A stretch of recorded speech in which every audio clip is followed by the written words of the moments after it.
Kashmir state से union territory बनने के बाद बहुत सी चेंजेस फेस कर रहा है और ये लगातार दावा किया जा रहा है कि जल्द ही यहाँ बहुत तरक्की देखने को मिलेगी। जम्मू एंड कश्मीर में एक चीज़ को लेकर हमेशा ही चर्चा हुई है, जो कि है स्पोर्ट्स फैसिलिटीज़। यहाँ के बच्चे अक्सर बेहतरीन स्पोर्ट्स फैसिलिटीज़ ढूंढते हैं, जैसे कि बाहरी राज्यों में देखने को मिलता है। पर खुशखबरी की बात यह है कि ऐसा ही एक project Arun Jaitley multi sports complex का काम शुरू होने जा रहा है। कैसा होगा मेमोरियल, क्या रहेंगी फैसिलिटीज़, कब तक काम होगा कंप्लीट, ये बातें जानने के लिए बन रहे वीडियो के साथ। मैं हूं कोमल प्रभाकर और आप देख रहे हैं सच न्यूज़ नेटवर्क। देश के बेहतरीन स्पोर्ट्स स्टेडियम्स में से एक होने के साथ ही Arun Jaitley memorial multi sports complex उत्तर भारत अपने ही तरह का एक पहला कॉम्प्लेक्स बनने जा रहा है।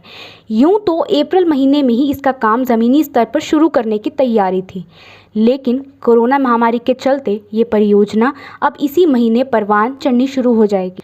271 कनाल कुल ज़मीन पर बनने जा रहे इस मल्टी स्पोर्ट्स कॉम्प्लेक्स में 144 कनाल सरकारी और शेष घास चराई और निजी ज़मीन है।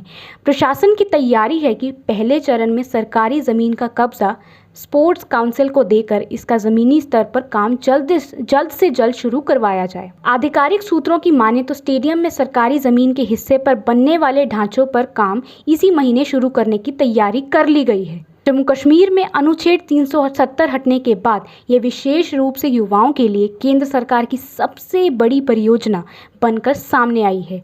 इसके लिए केंद्रीय राज्य मंत्री डॉक्टर जितेंद्र सिंह की ओर से भी परियोजना को मंजूरी दिलाने से लेकर ज़मीनी स्तर पर शुरू करने को लेकर रुचि दिखाई दे जाने के बाद काम शुरू होने जा रहा है। राहुल यादव डीसी कठुआ का कहना है कि परियोजना के लिए भूमि हस्तांतरण को लेकर दस्तावेज बनाकर इसी सप्ताह भेज दिए जाएंगे।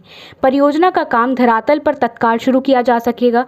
इसके लिए उपलब्ध सरकारी ज़मीन जल्द से जल्द स्पोर्ट्स काउंसिल को दी जाएगी। फहद गुल, सचिव स्पोर्ट्स काउंसिल ने कहा, हीरानगर में Arun Jaitley memorial multi sports complex को लेकर सोमवार को भी प्रशासन के साथ बैठक रखी गई है।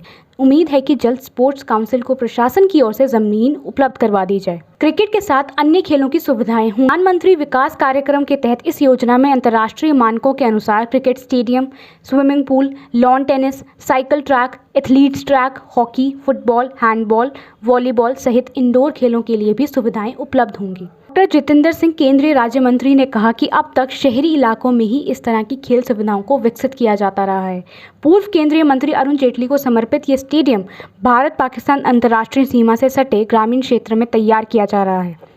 विशेष रूप से जम्मू कश्मीर के युवाओं की प्रतिभा को राष्ट्रीय और अंतर्राष्ट्रीय मंच दिलाने का काम ये स्टेडियम करेगा। निसंदेह ही सीमा पार से गोलाबारी प्रभावित रहने वाले इस इलाके में विकास की ये नई सोच प्रधानमंत्री नरेंद्र मोदी के युवा भारत को समर्पित है। जहां गोले बरसते थे, वहां अब अगले कुछ ही वर्षों में राष्ट्रीय और अंतर्राष्ट्रीय स्तर के खिलाड़ी तैयार होकर निकलेंगे। इसी के साथ मैं कोमल प्रभाकर लेती हूँ आपसे इजाज़त। जय हिंद।